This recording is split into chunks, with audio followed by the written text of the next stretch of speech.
So guys I hope you are doing well. I am Veer, welcome to stellar army. तो कैसे हो मेरे दोस्तों? मैं आशा करता हूँ शानदार तरीके से आप लोग अपनी लाइफ को एंजॉय कर रहे हो, अपनी सेहत, फैमिली और पढ़ाई का ध्यान काफी अच्छे से रख रहे हो।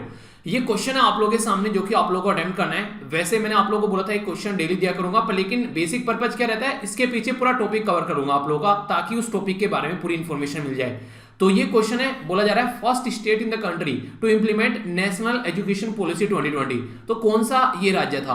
तो यहां पर केरला, तमिलनाडु, कर्नाटका या फिर तेलंगाना, ये आप लोगों को बताना है।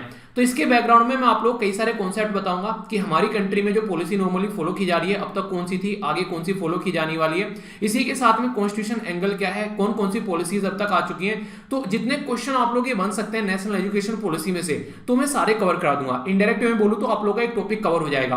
तो वीडियो के एंड में इसका पूरा आंसर मैं आप लोग को बताने वाला हूं, ठीक है? तो तब तक आप लोग अटेम्प्ट कीजिए। एक और इंपॉर्टेंट बात, जी जो भी आज पेपर देने गए थे, क्योंकि स्टेट पीसीएस के पेपर थे आज, तो कोशिश करना कि मुझे आप लोग टेलीग्राम पर जरूर सेंड कर देना, ठीक है? जो भी पेपर आप लोग देख रहे हैं ना, तो मैंने जैसे जो भी मुझे उसमें से क्वेश्चन लगेंगे, क्योंकि ये सारे क्वेश्चन मैं आप लोगों के वहीं से उठाता हूं, या तो यूपीएससी के रहते हैं या फिर स्टेट पीसीएस के रहते हैं। तो studyloverveer@gmail.com, ठीक है? तो studyloverveer@gmail.com पर जाकर आप लोग ये मुझे सेंड कर सकते हैं, ठीक है?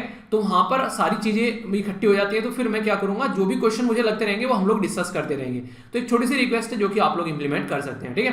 तो यहां पर आइए आगे बढ़ते हैं। आज की जो इंपॉर्टेंट क्वेश्चन है ये काफी प्यारी है, जो कि आप लोग लाइफ में इंप्लीमेंट कर सकते हैं। बोला जा रहा है कि जब रास्तों पर चलते चलते मंजिल का ख्याल न आए तो आप सही रास्ते पर हैं। इनकी जिंदगी में जब आप लोग बढ़ रहे हैं ना आगे, देखो यार जिंदगी सब लोग एंजॉय करते हैं। आप लोगों ने देखा है कि हर एक इंसान अपने तरीके से अपनी लाइफ को एंजॉय करता है, पर लेकिन क्या करते हैं हम लोग, मंजिल में खोए रहते हैं, उसके बारे में सोच सोच कर परेशान रहते हैं, फ्रस्ट्रेट रहते हैं, रास्तों को एंजॉय नहीं कर पाते हैं। पर लेकिन अगर आप लोगों ने रास्ते एंजॉय करने स्टार्ट कर दिए ना, आप लोग खुद सोचिए, आप लोगों का एग्जाम है 9 महीने बाद, 9 महीने बाद आप लोगों का एग्जाम होना है, और 9 महीने बाद जब वो एग्जाम होना है तब तक आप लोगों को रेगुलर पढ़ना है। पर लेकिन आप लोग हर दिन को एंजॉय नहीं कर पा रहे हो, हम लोग हर दिन को पढ़ ही नहीं रहे हो अच्छे से। तो उस टाइम पर आप लोग ये बताओ कैसे आप लोग उसको चीजों को एंजॉय कर पाएंगे, तब रेगुलर आप लोग डे बाय डे चीजों को एंजॉय नहीं कर पा रहे हो। तो सबसे पहले अपना एक ऐसा पैटर्न बनाइए कि डे बाय डे की चीजें आप लोग को एंजॉय करनी स्टार्ट करनी है, तभी आप लोग एंड मोमेंट पर आकर उस चीज को एंजॉय कर पाएंगे जो कि रिक्वायरमेंट है, उस तरीके से आप लोग उसको एंजॉय कर पाएंगे। तो इसीलिए बोला जाता है कि प्रोसीजर को एंजॉय करना चाहिए। सोचिए एक लड़की जो है, एक वुमेन जो है, एक जो शादी के बाद जब प्रेग्नेंट होती है तो 9 महीने तक उसके पेट में बच्चा रहता है, ठीक है? तो अगर वो उस प्रोसीजर को, अगर वो एक तरीके से खुश नहीं रहेगी तो उसका डायरेक्ट नेगेटिव इंपैक्ट किस पर पड़ेगा? बच्चे पर पड़ेगा। तो बच्चा क्या है, फाइनल रिजल्ट है। पर लेकिन अगर वो खुद खुश नहीं रहेगी, ढंग से कुछ खाएगी नहीं, एक्सरसाइज प्रॉपर वे नहीं करेगी, तो बच्चा फिर कैसे होने वाला है? बच्चे में कोई ना कोई दिक्कत देखने को मिल जाती है कई बार। तो इस तरीके से समझ सकते हैं। तो ये जो एग्जाम का रिजल्ट आएगा ना, ये आप लोगों को वो बच्चा ही है। अगर आप लोग इसको प्रॉपर वे में चाहते हैं कि हाँ ये अच्छा खासा फला फूला एक स्वस्थ बच्चा हो, और जच्चा और बच्चा दोनों की हेल्थ अच्छी रहे, तो पूरा प्रोसीजर आप लोगों को एंजॉय करना पड़ेगा। तो समझ गए ना? तो बस यही चीजें हैं जो कि आप लोग लाइफ में इंप्लीमेंट कर सकते हैं। तो लेक्चर काफी प्यारा रहने वाला है, टकटकी लगाकर देखिएगा, बहुत कुछ आप लोगों को जानने को मिलने वाला है। वीडियो के एंड तक बने रहिएगा, और कल का रिवीजन भी करेंगे वीडियो के एंड में, ठीक है? तो आइए सबसे पहले कुछ क्वेश्चन है। क्वेश्चन क्या है, बेसिकली एक तरीके से लेक्चर का ओवरव्यू है जो मैं डिस्कस करने वाला हूं। तो पहले आप लोग इनको अटेम्प्ट कीजिए, और ये टॉपिक्स हैं एक तरीके से जो हम लोग समझने वाले हैं। आप लोगों ने कई बार सुना होगा ब्रेंट क्रूड ऑयल के बारे में, ठीक है? ये ब्रेंट क्रूड ऑयल क्या है, कहां से ओरिजिनेट होता है, ये आप लोगों को बताना है। एक को बोलते हैं WTI, ये बेसिकली यूएसए में निकलता है, खासकर जो टेक्सास हो गया, ठीक है? इसी के साथ में अगर बात करें ल्यूसियाना, यहाँ पर जो नॉर्थ डोकोटा, तो इन एरिया में पाया जाता है। तो इसके बारे में हम लोग डिस्कस करेंगे, समझेंगे क्या क्या है यहाँ पर। इंपॉर्टेंट बात यहाँ पर यह कि जो ओपेक कंट्री है उनमें कौन सा यूज किया जाता है, ये ब्रेंट क्रूड ऑयल यूज किया जाता है या फिर WTI यूज किया जाता है, जो इसका प्राइस डिसाइड करने में, ठीक है? तो कहने का मतलब यह कि जब इंडिया खरीदता है यहाँ पर जो क्रूड ऑयल यानी कि कच्चा तेल, तो उसमें ओपेक कंट्री को जो यहाँ पर बेसिकली मिलता है, उसमें कौन सा हम लोग यूज करते हैं, ये बेसिकली आप लोग को बताना है। ऐसा आप लोग बोल सकते हैं। तो क्वेश्चन ऐसे ही बन सकता है आप लोग का कि हमारी कंट्री में जो तेल खरीदा जाता है वो ब्रेंट क्रूड ऑयल के बेसिस पर खरीदा जाता है या फिर WTI के बेस पर खरीदा जाता है। तो इसके बारे में समझेंगे। एक बात है यहाँ पर जो कि बात करेंगे कृषि उड़ान स्कीम के बारे में। तो कृषि उड़ान स्कीम अभी रिसेंटली न्यूज में आई, तो 16 जो एयरपोर्ट है उनको आइडेंटिफाई किया जा रहा है, और एक तरीके से बोला जा रहा है कि इनहेंस किया जाएगा एक्सपोर्ट अपॉर्चुनिटी। तो यहाँ पर किस पर्टिकुलर रीजन में यहाँ पर ये बेसिकली एक्सपोर्ट बढ़ाने की बात करें, कृषि उड़ान स्कीम के तहत। तो ये इंपॉर्टेंट है, पूरा डिटेल में डिस्कस करने वाला हूं, उड़ान स्कीम को समझ पाएंगे आप लोग अच्छे से। एक पर्टिकुलर रिपोर्ट है जिसको बोलते हैं प्रोडक्शन गैप रिपोर्ट। तो प्रोडक्शन गैप रिपोर्ट अगर डायरेक्ट क्वेश्चन आप लोगों से बन जाए कि बता दो यार प्रोडक्शन गैप रिपोर्ट जो है वो कौन प्रस्तुत करता है, तो ये पर्टिकुलर ऑर्गेनाइजेशन के बारे में भी आप लोगों को पता होना चाहिए, और बाकी क्या क्या चीजें हैं ये वो सारी बातें तो मैं आप लोगों से डिस्कस करूंगा इस टॉपिक के अंदर, तो अच्छे से आप लोग समझ पाएंगे, कोई कंफ्यूजन नहीं रहेगा। आगे बढ़ते हैं। यूएसए के जो डिफेंस सेक्रेटरी हैं उनके द्वारा रिसेंटली अभी एक पर्टिकुलर सी के बारे में बोला गया, जहां रसिया जो है काफी एक तरीके से मिलिट्री एक्टिविटी भी करता रहता है, तो उसके बारे में भी बोला गया है यहाँ पर कि एक तरीके से वहां पर जो फ्रेंडली देश हैं, इनके जो यूएसए के जो एक तरीके से दोस्त हैं उनके साथ मिलकर काम करेगा। आखिर किस सी के बारे में बात की जा रही है ये आप लोगों को यहाँ पर बताना है। इंडिया का जो प्लान है यहाँ पर प्रोडक्शन, यहाँ पर बोला जा रहा है कि आने वाले टाइम में कोयला जो है हम लोग अभी यहाँ पर 730 मिलियन के करीब यूज करे थे 2019 में, पर लेकिन बोला जा रहा है कि यहाँ पर लगभग 1149 यानी कि 1149 मिलियन टन हम लोग करने वाले हैं कब तक यूज। यानी कि एक साइड में तो हम लोग बोल रहे हैं कोयले से जो है बेसिकली इन्वायरमेंट को नुकसान होता है तो कोयला यूज नहीं करना चाहिए, और दूसरी साइड में हम लोग खुद कोयले को सपोर्ट कर रहे हैं, एक तरीके से बढ़ा रहे हैं उसका प्रोडक्शन। तो ये कब तक का यहाँ पर बढ़ाने की बात की जा रही है। अगर बात करें नवंबर 2020 में इंडिया के द्वारा वोट डाला गया किसके खिलाफ, यूएन में, जब यहाँ पर क्रीमिया वाला इशू था। मतलब आप लोगों को ये बताना है जब इंडिया ने वोट डाला था क्रीमिया वाले इशू पर, तो हम लोगों ने यूक्रेन को सपोर्ट किया था या फिर रशिया को सपोर्ट किया था। तो ये पूरा टॉपिक आप लोगों को डिस्कस करूंगा, क्रीमिया कहां पर है, क्या क्या मुद्दा है। ये एक ऐसा इशू है जो एक एवरग्रीन है, बार बार न्यूज में आ जाता है, फिर से आप लोगों को देखने को मिलता है, तो पूरा आर्टिकल काफी डिटेल में समझने वाले हैं हम लोग यहाँ पर, और रिवीजन भी आप लोगों का काफी कुछ यहाँ पर हो जाएगा। तो इसी के साथ में आइए डिस्कशन को आगे बढ़ाते हैं। फिर से बोल रहा हूँ वीडियो को एंड तक देखिएगा, क्योंकि जब एंड तक आप लोग देखेंगे तो कई सारी ऐसी चीजें हैं जो आप लोगों को जानने को मिलेगी और रिवीजन हो जाएगा। और रिवीजन एक ऐसी चीज है जो कि आप लोग लंबे समय तक चीजें याद रख पाते हैं, और संडे में आप लोग की जो वीडियो आती है उसको आप लोग जरूर देखा कीजिए, पूरे वीक का रिवीजन हो जाता है वहां पर एक ही वीडियो के अंदर में। पर लेकिन ऑल्टरनेटिव नहीं है वहां, क्योंकि ये नॉर्मल वीडियो जो होती है 6 घंटे को 1 घंटे में समेटा गया है, तो इस तरीके से आप लोगों को रिवीजन के तरीके से उसको यूज करना है। ठीक है, इंपॉर्टेंट डे है, बात की जा रही है डिसआर्मामेंट। डिसआर्मामेंट अगर आप लोग इसका बेसिकली अगर आप लोग इसको हिंदी में समझना चाहेंगे तो इसको बोलते हैं एक तरीके से निरसशस्त्रीकरण, यानी एक तरीके से निरस्तीकरण। एक तरीके से आप लोग बोल सकते हैं कि जो अस्त्र हैं, जो शस्त्र हैं, बेसिकली उनको यूज नहीं करने हैं। मोटे मोटे तौर पर बोलो तो स्टॉप कर देना हम लोग को न्यूक्लियर वेपन पर काम करना। ठीक है, ये सारे जो हथियार वगैरह हैं ये हम लोग को यूज नहीं करने हैं। तो ये बातें बोलने की बात की जा रही है। तो डिसआर्मामेंट का मतलब ये होता है कि जो एक तरीके से आज के लिए ना होड़ लगी हुई है, तुमने न्यूक्लियर बम बना लिया, हमने भी न्यूक्लियर बम बना लिया, तुमने यहाँ पर ये वाली मिसाइल बना ली, हमने भी ये वाली मिसाइल बना ली, तो उससे दूर हटना हम लोग को। ठीक है, तो इस तरीके से यहाँ पर बोला जा रहा है कि हम लोग को निरसशस्त्रीकरण करना एक तरीके से, यानी कि शस्त्र हम लोग को यूज नहीं करने हैं। उसका पैसा अगर हम लोग यहाँ पर बहुत सारा हथियार खरीदने में पैसा लगा रहे हैं, क्यों ना उसका पैसा हम लोग हेल्थ पर लगा दें, क्यों ना उसका पैसा हम लोग एजुकेशन पर लगा दें, ताकि एक तरीके से हम लोग ह्यूमन कैपिटल को भी यहाँ पर जनरेट कर सके। ह्यूमन कैपिटल क्या होता है, जब कोई पर्टिकुलर इंसान जो है वो यहाँ पर उसको अच्छी एजुकेशन, अच्छी हेल्थ देते हैं, तो एक कैपिटल की तरीके से आप लोग उसको बोल सकते हैं। तो वो वाली बातें यहाँ पर की जा रही है, तो काफी इंपॉर्टेंट है। बेसिकली आप लोग इसको यूज कर सकते हैं कहीं पर भी अगर यूज हो पाए तो। ठीक है, बेसिकली कहीं पर भी शांति बनाए रखने की बात आती है तो वहां पर आप लोग इसको यूज कर सकते हैं। ओके, बहुत इंपॉर्टेंट टॉपिक है यार, बहुत डिटेल में डिस्कस करने वाला हूं। क्वेश्चन एग्जाम में आप लोग के बन सकते हैं, अगर हमारी कंट्री की एनर्जी सिक्योरिटी के बारे में कुछ लिखने आए तो भी आप लोगों के लिए इंपॉर्टेंट हो जाता है। तो ध्यान से सुनिएगा। यहाँ पर अभी क्या हो रहा है कि जैसे जैसे यहाँ पर वैश्विक रिकवरी हो रही है, मजबूत हो रही है चीजें, तो कच्चा तेल जिसको क्रूड ऑयल आप लोग बोलते हैं, क्रूड ऑयल कच्चा तेल, तो 2018 से उसकी कीमतें बढ़ती जा रही है। ठीक है, तो इसके बारे में पूरा टॉपिक है, यानी कच्चा तेल की जो कीमतें बढ़ रही है उसका क्या रीजन है, कौन कौन से यहाँ पर तेल होता है, क्या क्या चीजें, सारी बातें मैं आप लोगों से डिटेल में करने वाला हूँ। पर लेकिन यहाँ पर पहले 2 शब्द आप लोगों को देखने को मिलेंगे कि जैसे जैसे ग्लोबल रिकवरी हो रही है, अभी यहाँ पर जो क्रूड ऑयल है उसमें बोला जा रहा है कि यहाँ पर 2018 से लगातार बढ़ाई, उसका प्राइस जो है वो बढ़ता हुआ आप लोगों को नजर आएगा। एक है ब्रेंट क्रूड ऑयल, एक ब्रेंट क्रूड ऑयल का जो प्राइस है यहाँ पर 85 हो गया लगभग यूएस डॉलर बैरल, यहाँ पर देखने को मिलेगा सिंस 2018 से। और दूसरे को बोला गया यूएस वेस्ट टेक्सास, ये इंटरमीडिएट, तो ये WTI बोला गया इसको, इसका लगभग 83 बैरल पर डॉलर यहाँ पर हो गया। तो ये है इंपॉर्टेंट 2 बातें। तो पहले आप लोगों को दोनों को, इनके बारे में आप लोगों को समझा देता हूं। और जो स्लाइड है आप लोगों के सामने, मैं तो आप लोगों को ये रिकमेंड करूंगा इस स्लाइड का ना आप लोग स्क्रीनशॉट भी लेकर रख लेना। ठीक है, तो ये स्लाइड स्क्रीनशॉट लेकर रख लेना, क्योंकि ये इतना इंपॉर्टेंट है, यहाँ पर बहुत सारी बातें आप लोगों को जानने को मिलने वाली है। तो रिवीजन के काम भी आप लोगों को यहाँ पर ये आता रहेगा। अगर बात करें सबसे पहले डिफरेंस क्या है यहाँ पर ब्रेंट में और WTI में, तो सबसे पहले तो समझिए यहाँ पर जो ब्रेंट क्रूड ऑयल है वो कहां से ओरिजिनेट होता है, तो ये नॉर्थ सी से ओरिजिनेट होता है। नॉर्थ सी कहां पर है, आप लोग यहाँ पर देख सकते हैं, बेसिकली ये नॉर्थ सी हो गया। अगर आप लोग जाएंगे ये यूके हो गया, यानी कि यूरोप के अंदर आप लोगों को नॉर्थ सी देखने को मिलेगा। अगर आप लोग इसको अपनी कंट्री कंपेयर में देखना चाहते हैं तो ये अपनी प्यारी कंट्री होगी। यहाँ से अगर आप लोग यहाँ पर आएंगे तो थोड़ा सा जूम करके जब आप लोग देखेंगे, ठीक है, तो यहाँ पे इसको थोड़ा सा और जूम कर लेते हैं यहाँ पर अभी, तो यहाँ पर अभी आप लोगों को देखने को मिलेगा, ठीक है। तो इस पर्टिकुलर एरिया के बारे में बात की जा रही है, हल्का सा यहाँ पर देखिएगा, अभी थोड़ा सा इसको जूम करते हैं। अभी बेसिकली क्या रहता है, ठीक है, तो ये नॉर्थ सी आप लोगों को दिखाई देगा यहाँ पर, तो यूके के बराबर में यहाँ पर नॉर्थ सी हो गया, ऊपर नॉर्वे देखने को मिल रहा है, इधर बाल्टिक सी भी आप लोग देखते हैं, ठीक है। तो यहाँ पर बेसिकली ऊपर थोड़ा सा और आएंगे तो यहाँ पर गल्फ ये बोथानिया गल्फ हो गया, ठीक है। तो ये पर्टिकुलर एरिया हो गया, डेनमार्क हो गया, ये ऊपर थोड़ा सा नॉर्वे हो गया, ये स्वीडन हो गया, ठीक है।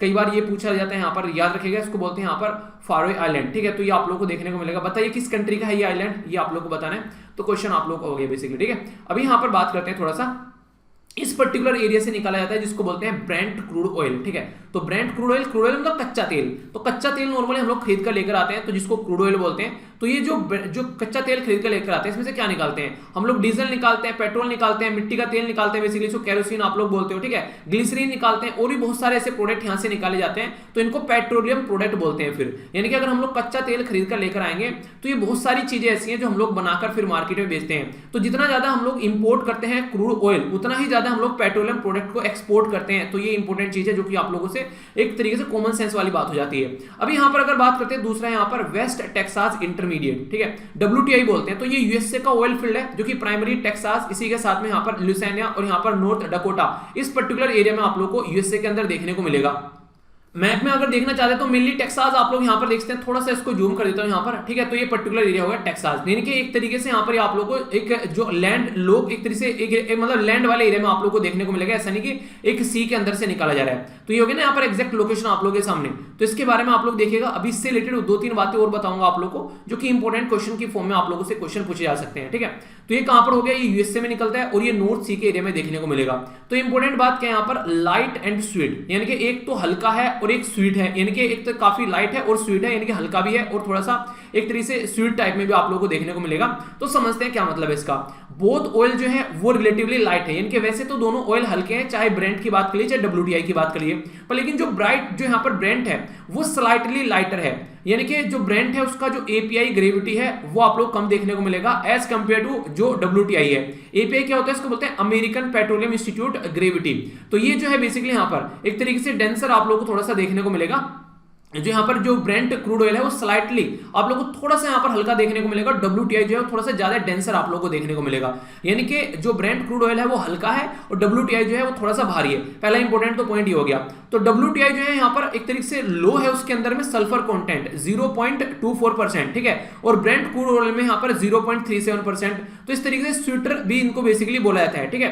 तो ये इंपॉर्टेंट है यहाँ पर। तो यहाँ पर बोला जा रहा है कि ये WTI लोअर है और यहाँ पर देन ब्रेंट में है, तो इस कंसीडर स्वीटर, ठीक है। तो ये इंपॉर्टेंट पॉइंट हो गया।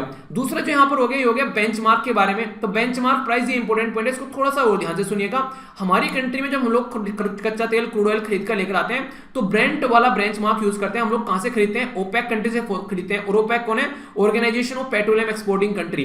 तो ये क्या करती है, ये यहाँ पर यूज करती है ब्रेंट क्रूड ऑयल, यानी कि जो नॉर्थ सी से निकलता है वो वाला हम लोग यहाँ पर यूज करते हैं। और WTI जो यूज किया था वो यूएसए में ऑयल प्राइस के लिए यूज किया जाता है। तो ये इंपॉर्टेंट पॉइंट है जो कि डायरेक्ट आप लोगों से क्वेश्चन बन सकता है एग्जाम के अंदर, ठीक है।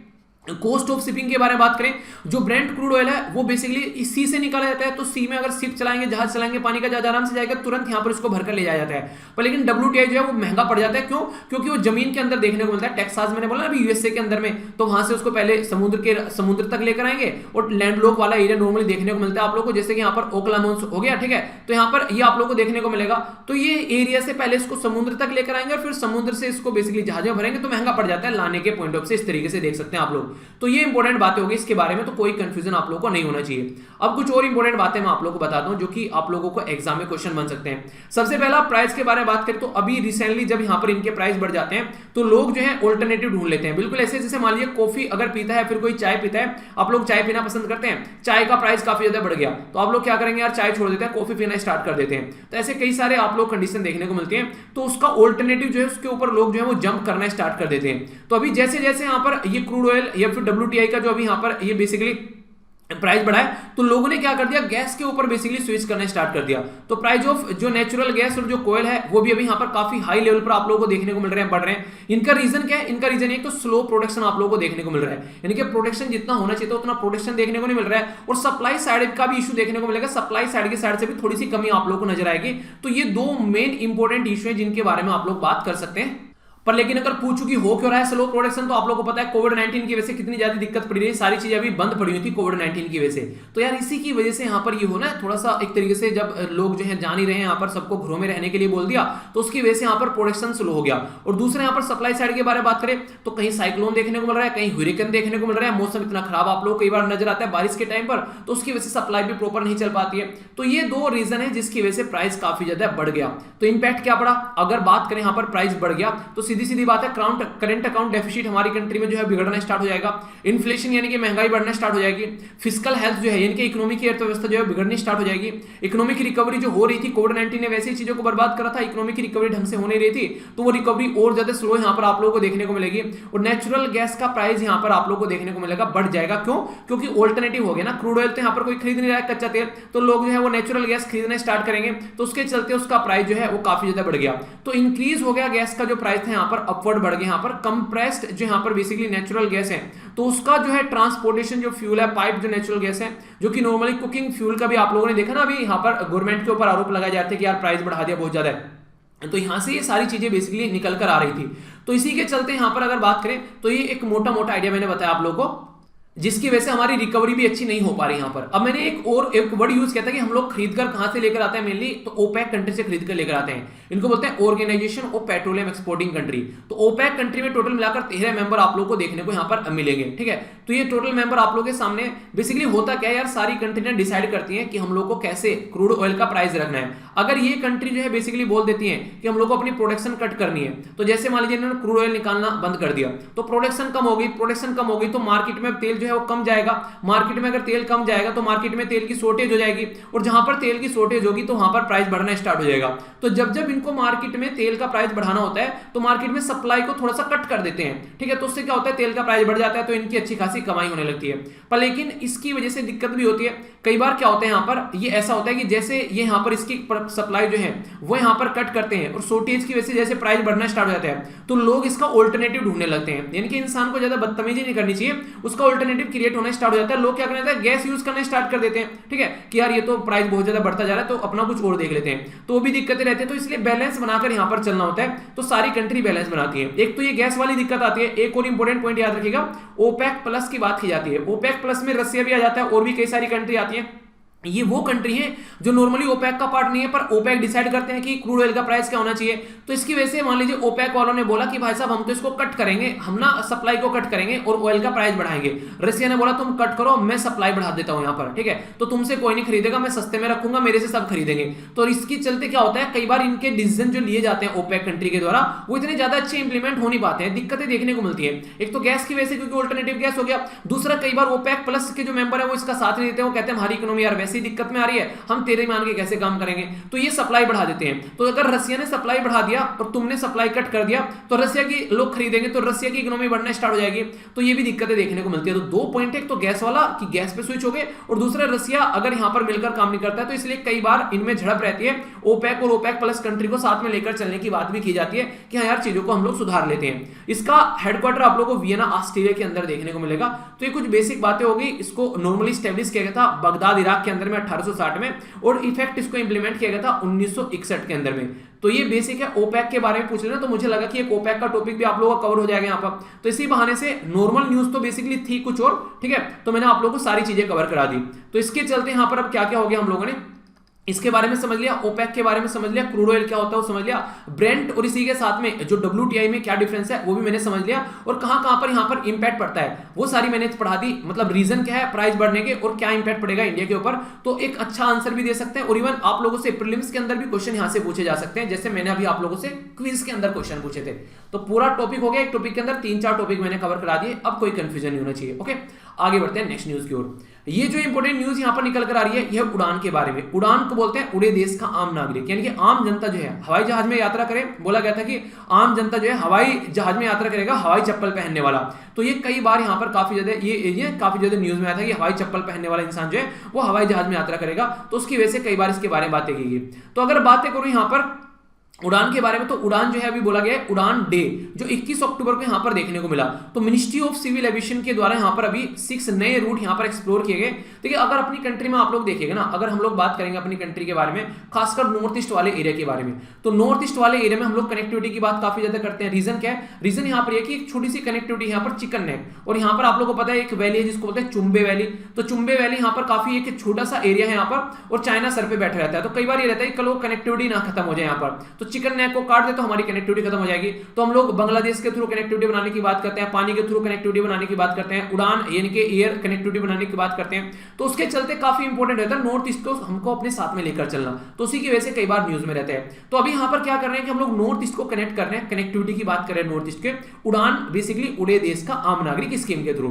तो ये कैसी स्कीम है? आप लोगों को पता है रीजनल कनेक्टिविटी की स्कीम है, जिसमें जो मिनिस्ट्री ऑफ सिविल एविएशन यानी कि जहाजरानी जो मंत्रालय है उसके द्वारा स्कीम कब लॉन्च की गई थी? 2016 में। तो अभी काफी सारे एरिया को अफोर्डेबल फ्लाइट हम लोग प्रोवाइड करा पाए हैं, जिसकी वजह से हम लोग चीजों को कनेक्ट कर पा रहे हैं। अगर बात करें टिल डेट, यानी कि 387 रूट है और 60 के करीब एयरपोर्ट आप लोग को देखने को मिलेंगे जो कि ऑपरेशनल है आज की डेट में, और लगभग 100 के करीब रूट जो है वो अभी यहां पर आने वाले टाइम में काम करने वाले हैं। नॉर्थ ईस्ट के अलोन यहां पर कनेक्टिविटी को काफी लार्ज स्केल पर हम लोग बढ़ा रहे हैं, ठीक है।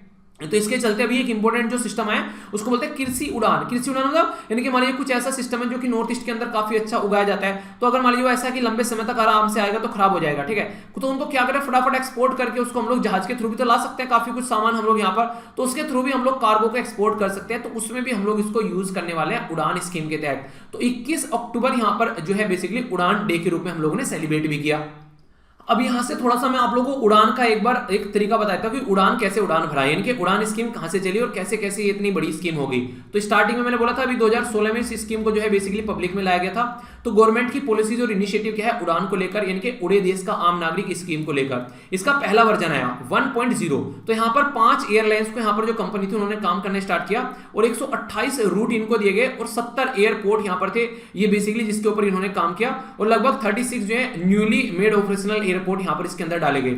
उड़ान 2 जब आया है 2018 में यहां पर ये, तो मिनिस्ट्री ऑफ सिविल एविएशन के द्वारा 73 जो यहां पर बेसिकली एक तरीके से अनडिजर्व जो यहाँ पर अनसर्व्ड जो एयरपोर्ट थे, यानी कहीं पर हवाई पट्टी बनी हुई है बस, ठीक है, हवाई जहाज उतरते नहीं है, तो वहां पर उसको डेवलप कर दिया ढंग से काम करने के लिए, ठीक है। तो उस तरीके फैमिली मैन मूवी देखी आप लोगों ने? फैमिली मैन जो बेसिकली एक सीरीज थी, उसमें नहीं लास्ट में जब हवाई जहाज उड़ाते हैं तो एक पट्टी पे से वो हवाई जहाज उड़ाते हैं, वो जो पड़ी रहती है ऐसी।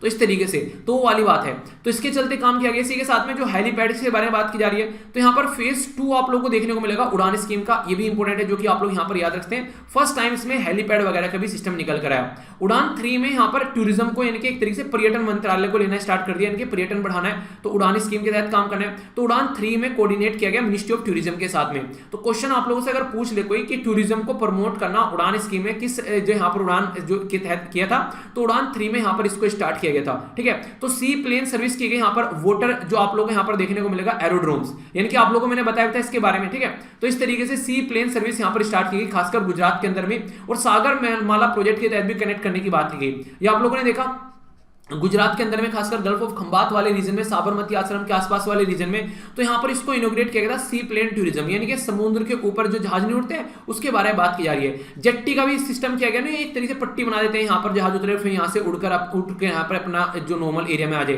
ठीक है। तो जो कि एक तरीके से एक पोर्ट टाइप में आप लोग बोल सकते हैं। तो इसके आसपास में काफी कुछ डेवलपमेंट किया गया। तो ये सारा काम उड़ान 3 में देखने को मिला। उड़ान 4 2020 में अभी रिसेंटली आई, उसमें क्या किया गया 78 न्यू रूट और अप्रूव किए गए। 4th राउंड यहां पर इसका जो देखने को मिला तो रीजनल कनेक्टिविटी के एरिया में उड़ान का तो इनहेंस किया गया कनेक्टिविटी खासकर और रिमोट और रीजनल एरिया में, इनके और लोकल एरिया में पहुंचे। जैसे कि यहां पर बात की जा रही है, ये हो गया आप लोगों के सामने कवरती, ठीक है, इसी के साथ में अगति, इसी के साथ में यहां पर मिनिकॉय आइलैंड, लक्षद्वीप वाला, तो यानी कि इसमें भी कनेक्टिविटी उठाई गई उड़ान 4 में। तो लक्षद्वीप वाले एरिया में काफी लार्ज स्केल पर उड़ान 4 ने काम किया, ठीक है। तो इस तरीके से और कनेक्टिविटी बढ़ी। अब कुछ इंपॉर्टेंट बातें अभी फिलहाल कौन सी चल रही है, फोर्थ उड़ान चल रही है यहाँ पर, याद रखना 2020 में इसको लॉन्च किया गया था, जिसमें लक्षद्वीप को कनेक्ट किया गया। अभी इसमें कई सारे और आप लोगों को इंपॉर्टेंट चीज देखने को मिली, उड़ान का 4.1 वर्जन जो था, इसमें स्मॉलर जो एयरपोर्ट है वगैरह उनको है, जो हेलीकॉप्टर्स वगैरह, सी प्लेन वगैरह, उनको कनेक्ट करने के साथ में सागरमाला सी प्लेन सर्विस के साथ में कनेक्ट किया गया। तो ministry of port and civil, जो ministry of port and shipping जो है वो यहाँ पर मिलकर काम कर रही है सागरमाला सी प्लेन का एमबीसी जो प्रोजेक्ट है उसके थ्रू कनेक्ट करने की। एक इंपॉर्टेंट बात यहाँ पर आ गई कृषि उड़ान के बारे में, तो ये लॉन्च की गई थी मिनिस्ट्री ऑफ सिविल एविएशन के द्वारा। तो यहाँ पर ऑन इंटरनेशनल और नेशनल रूट पर काम करिए, इंपॉर्टेंट है, जरूर याद रखिएगा यहाँ पर, ठीक है। यानी कि बाहर भी अगर कोई सामान लेकर जाना है तो किसानों का जो सामान है उसको ट्रांसपोर्ट किया जाएगा, एग्रीकल्चर जो प्रोडक्ट है यहाँ पर, ठीक है। तो ये देखा गया कि हाँ इस लेवल पर है कि हाँ उसको हम लोग एक्सपोर्ट कर सकते हैं। तीसरा इंपॉर्टेंट है इंटरनेशनल उड़ान के बारे में बात करते हैं, तो यहाँ पर अंडर जो इंटरनेशनल उड़ान के थ्रू हम लोग कनेक्ट कर रहे हैं इंडिया की जो स्मॉलर सिटी है डायरेक्टली, जो की फॉरेन डेस्टिनेशन है पड़ोसी देश में, ताकि हम लोग कनेक्ट कर सके अच्छे से और यहाँ से भी हम लोग अपना एक्सपोर्ट बढ़ा सके, लोगों के साथ में कनेक्टिविटी एक तरीके से क्रिएट कर सके। तो इससे भी हमारे देश में काफी लार्ज स्केल पर चीजें जो है वो बढ़ती नजर आएगी। तो ये काफी इंपॉर्टेंट तरीका हमारे द्वारा यहाँ पर आगे लेकर चला गया। ओके, तो इंपॉर्टेंट न्यूज थी जिसके बारे में कोई कंफ्यूजन नहीं होना चाहिए। तो उड़ान स्कीम के बारे में जान लिया, कौन कौन सी उड़ान की प्रक्रिया चल रही है और क्या क्या इनिशिएटिव है और क्या क्या यहाँ पर सिस्टम क्रिएट करने की कोशिश की जा रही है और बेसिक क्या क्या और चीजें बढ़ रही हैं, तो पूरा डिटेल में हम लोगों ने डिस्कस किया। ये यहाँ पर बेसिकली एक रिपोर्ट के बारे में बात कर रहे हैं। तो जीएस पेपर 2 और 3 के अंदर आप लोगों से नॉर्मली ऐसे क्वेश्चन पूछ ले जाते हैं, ठीक है। इंटरनेशनल इंस्टीट्यूशन या फिर इन्वॉल्वमेंट और भी यहाँ पर अगर बात करें तो कई सारी बातें आ जाती हैं। तो यहाँ पर अभी रिसेंटली एक रिपोर्ट है, याद रखिएगा यहाँ पर हाल ही में एक बेसिकली प्रमुख जो शोध संस्थान है संयुक्त राष्ट्र पर्यावरण कार्य, जिसको आप लोग बेसिकली यूएनईपी बोलते हैं, तो उसके द्वारा यहाँ पर एक रिपोर्ट प्रस्तुत की गई। तो उसके बारे में बात करें तो रिपोर्ट का क्या नाम है यहाँ पर, उसको बोलते हैं प्रोडक्शन गैप रिपोर्ट, ठीक है। तो प्रोडक्शन गैप रिपोर्ट अगर पूछे किससे आप लोगों को यहाँ पर ये रिलीज करते हैं तो याद रखिएगा यूएनईपी, ठीक है। तो ये प्यारा सा क्वेश्चन आप लोगों से बन जाएगा, इसको बोलते हैं यूनाइटेड नेशन इन्वायरमेंट प्रोग्राम, ठीक है। तो इसके बारे में याद रखते हैं। तो प्रोडक्शन गैप रिपोर्ट जो है यहाँ पर ये बेसिकली अभी यहाँ पर आप लोग को देखने को मिलेगी जो फॉसिल फ्यूल हम लोग यूज करते हैं, यानी कि जैसे नहीं हम लोग आज के में जो कोयला यूज कर रहे हैं, क्रूड ऑयल यानी कि कच्चा तेल यूज कर रहे हैं, तो उसको जो यूज कर रहे हैं तो कितना ज्यादा प्रोडक्शन यहाँ पर देखने को मिला है, कितना ज्यादा यूज कर रहे हैं। और फिलहाल उसको लिमिट करने की बात की जा रही है, क्यों? क्योंकि हम लोग चाहते हैं कि इन्वायरमेंट जो है वो बेसिकली नुकसान न पहुंचे उसको, और टेम्परेचर जो है वो 1.5 डिग्री सेंटीग्रेड से नीचे रहे। पर लेकिन दिक्कतें देखने को मिल रही है। माना यह जा रहा है कि आने वाले टाइम में रिसेंटली अभी यहाँ पर लगभग 240% के करीब यहाँ पर लोग जो हैं वो और कोयला वगैरह यूज करेंगे और ऑयल वगैरह यूज करेंगे और गैस वगैरह यहाँ पर बेसिकली यूज करते हुए नजर आएंगे। तो यहाँ पर आने वाले टाइम में ये लग रहा है कि 1.5 डिग्री सेंटीग्रेड जो बोला जा रहा है ये हवा में बातें ज्यादा बोली जा रही है। रियलिटी में ग्राउंड लेवल पर यहाँ पर इसका जो इंपैक्ट है लोग जो है उसको फॉलो ज्यादा नहीं कर रहे हैं। तो इसके चलते कई बार इसके चलते इर्द गिर्द कॉन्ट्रोवर्सी क्रिएट हो जाती है कि जैसे कि इंडिया के बारे में अभी आप लोगों से बात करूंगा कि वैसे तो हम लोग बोल रहे हैं कि कट करना है, पर लेकिन आगे आने वाले टाइम में कोयले के प्रोडक्शन को हम लोग बढ़ा रहे हैं। रीजन क्या है, आखिर इसका मुद्दा क्या दिया? देखिए जैसे अभी क्या हुआ, कोविड-19 की बीमारी ने क्या किया, कोविड-19 जैसे आया, ठीक है, तो सारे यहाँ पर जैसे कि एजुकेशन इंस्टीट्यूशन बंद हो गए, ठीक है, सारी सिटीज ठप हो गई, ठीक है। इसी के साथ में आना जाना जो है एक तरीके से ट्रांसपोर्ट जो है वो बिल्कुल बंद हो गया यहाँ पर, ठीक है। सारी जो मशीनरी चल रही थी वो सारी बंद हो गई, मैन्युफैक्चरिंग जो एक्टिविटी चल रही थी वो सारी बंद हो गई। लोग जो है वो काफी लार्ज स्केल पर यहाँ पर एक तरीके से अनएम्प्लॉयड यहाँ पर आप लोगों को देखने को मिलेंगे। ये दिक्कतें निकल कर आई, तो बहुत सारे ऐसे इशू हो गए जिसकी वजह से यहाँ पर अर्थव्यवस्था यानी कि इकोनॉमी जो थी वो बिल्कुल ठप पड़ गई, ऐसा आप लोग बोल सकते हैं। तो अब यहाँ पर कोविड-19 का जो कहर था वो थोड़ा कम हुआ। तो जैसे कोविड-19 का कहर कम हुआ तो लोगों ने क्या किया, ये सारी चीजें स्टार्ट कर दी, प्रोडक्शन बढ़ाना स्टार्ट कर दिया, सिटी जो थी वो ओपन होना स्टार्ट हो गई, मैन्युफैक्चरिंग एक्टिविटी जो है वो करना स्टार्ट कर दिया। तो इसकी वजह से क्या हुआ, यहाँ पर एकदम काफी लार्ज स्केल पर जो क्रूड ऑयल वगैरह है उनकी रिक्वायरमेंट यहाँ पर बढ़ने लगी, ठीक है, कोयले की रिक्वायरमेंट यहाँ पर बढ़ने लगी। तो इस तरीके से काफी ज्यादा सपोर्ट प्रोवाइड कराया गया, और ताकि जो सेक्टर डूब चुका है, लोगों की एक तरीके से अर्थव्यवस्था बेकार हो चुकी है कंट्री की, तो उन्होंने भी इसके ऊपर काफी ज्यादा फोकस किया कि हाँ यार इसको सपोर्ट करते हैं। तो उसको सपोर्ट करने के चक्कर में यहाँ पर काफी लार्ज स्केल पर लोगों ने जो है कोयला, ऑयल, गैस वगैरह ये अभी यूज किया, और ये आगे आने वाले टाइम में भी 2030 तक का काफी ज्यादा बढ़ने वाला है। यानी कि कोविड-19 ने भी काफी एक अलग रिकवरी लाने के चक्कर में लोगों ने जो है फूट कर यहाँ पर बेसिकली इनको यूज करने स्टार्ट किया, जिसकी वजह से इन्वायरमेंट में एकदम फिर से काफी ज्यादा गिरावट आई, काफी ज्यादा दिक्कत देखने को मिली। तो रीजन मैंने आप लोगों को बेसिक बता दिया कि अर्थव्यवस्था डूब चुकी थी, लोगों की जॉब जा चुकी थी, इंप्लॉयमेंट काफी कम क्रिएट हो रहे थे। तो इसके चलते उन्होंने क्या किया, फिर से इसके ऊपर काम करना स्टार्ट कर दिया। अभी हमारी कंट्री की पोजीशन क्या है, हम लोग क्या करते हैं, हम लोग बोलते हैं कि नेशनली डिटरमाइंड कंट्रीब्यूशन है, यानी कि हम लोग खुद ने डिसाइड किया था।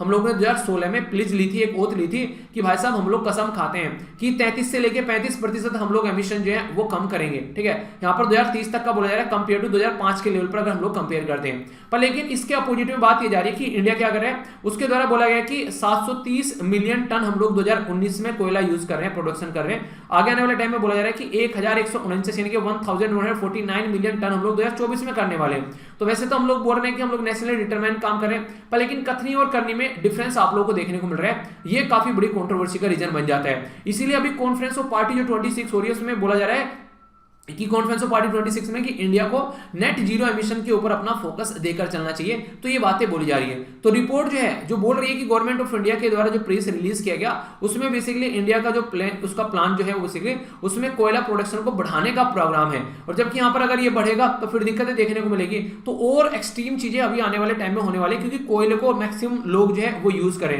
तो इसके चलते इंडिया का जो एम है वो इंक्रीज टोटल ऑयल और जो गैस प्रोडक्शन है ओवर 40% यहाँ पर आने वाले टाइम में। तो एक तरीके से आप लोग देखते हैं कि और लार्ज स्केल पर यहाँ पर चीजें आप लोगों को बढ़ती नजर आएंगी। तो इसके लिए सोचना पड़ेगा थोड़ा सा। इंपॉर्टेंट एक और पोजीशन यहाँ पर अगर बात करें, यहाँ पर अगर आप लोगों से पूछे कोई, तो अगर बात करें तो कि इंडिया के द्वारा क्या कोई स्टेप उठाएंगे इनको कम करने के लिए। हाँ, ऐसा भी नहीं है कि यार हम लोग गलत काम कर रहे हैं, बहुत सारे अच्छे भी काम किए गए। जैसे कि इंडिया के द्वारा ग्रीन हाउस गैस प्रोग्राम के बारे में अगर बात करें तो इंडस्ट्री को बेसिकली वॉलंटरी फ्रेमवर्क तैयार करने की बात बोली गई है कि यार देखो ये जो गैस आप लोग निकालते हैं ना, जो कार्बन डाइऑक्साइड आप लोग निकाल रहे हैं कोई दूसरी, तो इसको चलते आप लोग थोड़ा सा इसके ऊपर काम करो। ठीक है, इससे क्या होगा, इन्वायरमेंट के ऊपर आप लोग को थोड़ा सा समझ आनी चाहिए ताकि चीजों को थोड़ा सा सही डायरेक्शन में लेकर चल सके। तो इंपॉर्टेंट पॉइंट हो गया। दूसरा इंपॉर्टेंट पॉइंट यहां पर ये बोला गया कि national action plan on climate change हमारी कंट्री में लॉन्च किया था 2008 में। तो एम इसका ये था कि अवेयरनेस फैलाई जाए, लोगों को पब्लिक के अंदर अवेयरनेस यहां पर लेकर आ जाए। गवर्नमेंट, साइंटिस्ट, इंडस्ट्री और जो कम्युनिटी है वो मिलकर यहां पर काम करें और कैसे यहां पर टैकल करना है क्लाइमेट चेंज को, उसके मुद्दे पर इन्होंने बात करने की कोशिश की गई। तो पहला तो ये ग्रीन हाउस गैस के बारे में बात की गई, दूसरा यहाँ पर एक कम्युनिटी को सबको साथ में लेकर चलने की कोशिश की। तीसरे नंबर पर जो काफी इंपॉर्टेंट है यहाँ पर जो भारत स्टेज 6 नॉर्म्स पर हम लोगों ने जंप किया। अभी हम लोग क्या कर रहे हैं, फोर्थ को बेसिकली हम लोग यूज करें, तो फोर्थ से सीधे 6 पर जंप कर गए। तो आने वाले टाइम में क्या होगा कि जो गाड़ियां जो चलाई जा रही है ना उनके अंदर जो पोल्यूशन का लेवल है काफी ज्यादा कम होता हुआ नजर आएगा, क्योंकि लेटेस्ट टेक्नोलॉजी एक अच्छा ईंधन यूज करने की कोशिश की जा रही है, फ्यूल बेसिकली। उसके चलते क्या रहेगा, एफिशिएंसी भी बढ़ेगी और यहाँ पर जो एक तरीके से इन्वायरमेंट को नुकसान भी काफी कम होगा। तो ये काफी इंपॉर्टेंट है। तो पांचवा हम लोगों ने बेसिकली गैप था वो एक तरीके से खत्म कर दिया। तो हम लोग सीधे फोर्थ से हम लोग सीधे 6 पर जंप किए हैं। ठीक है, ताकि हम लोग यहाँ पर और अच्छे लेवल पर इन्वायरमेंट में फोकस दे सकें। तो गवर्नमेंट ने स्टेप तो उठाए।